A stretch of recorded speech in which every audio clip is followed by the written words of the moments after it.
Hello guys, તમારા બધાને સ્વાગત છે મારા એક નવા શોર્ટમાં. તો આજે 15મી ઓગસ્ટ હોવાથી તમને બધેને મારા તરફથી ઇન્ડિપેન્ડન્સ ડે.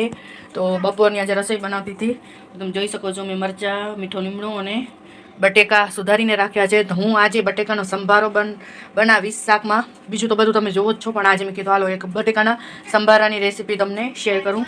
લોટે પણ બાંધેલો છે, બધું કમ્પ્લીટ છે. તો સ્ટાર્ટ કરું. જોઈ શકો છો તેલ મેં લઈ લીધું છે. તો પહેલે નાખી છે રાઈ,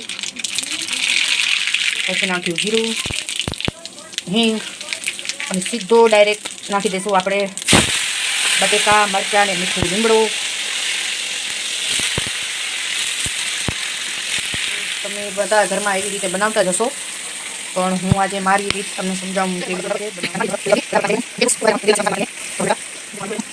પછી એમાં આપણે નાખશું હળદર. હળદર પહેલે નાખવાનો મતલબ એ છે કે હળદર થોડીક મસ્ત ચડી જાય. પહેલે હળદરને મીઠું નાખી દીધું હોય તો વાંધો ના આવે. બીજા મસાલા આપણે પછી નાખશું. મિક્સ કરી દઈશું.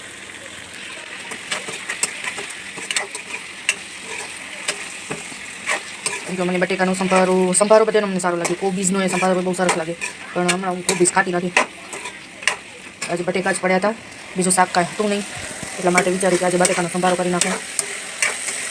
અને આજે 15મી ઓગસ્ટના હિસાબે પૂરવરાજના પપ્પાને પણ અડધો દિવસ કામે જવાનું હતું, એટલે હવે એ પણ આવશે ઘરે. અને વિચાર્યું હોય કાંઈ શાક તો છે નહીં, એટલે બટેકાનો સંભારો જ કરી નાખીએ. હવે આને ધીમા તાપે એકદમ સરસ કરવા દઈશું. યુઝ કરશું ધીમો. અને બીજા મસાલા હું પછી નાખીશ, એ તમને પછી બતાવીશ. તો આપણે હવે એને ઢાંકીને ચડવા દઈશું. શાક ચડે ત્યાં સુધી આપણે થોડોક લોટ છે, થોડોક હજી બાંધવાનો છે, એટલે હવે લોટ બાંધીશું.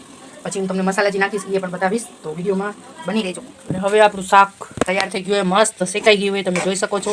એ એકદમ આમ હું કરીને દબાવીએ એટલે આમ તૂટી જ જાય છે બટેકું, જોઈ શકો છો. મને આવું જ શાક જરાક શેકેલું હોય ને કુરકુરું લાગે, બહુ સરસ લાગે. હવે આપણે એમાં નાખશું મસાલા. તો મસાલામાં પહેલાં આપણે નાખશું મરચું. અમે તો તીખું ઓછું જ ખાઈએ, એના હિસાબે થોડુંક જ નાખું છું, અડધી પોણી ચમચી જેવું. ધાણા જીરું.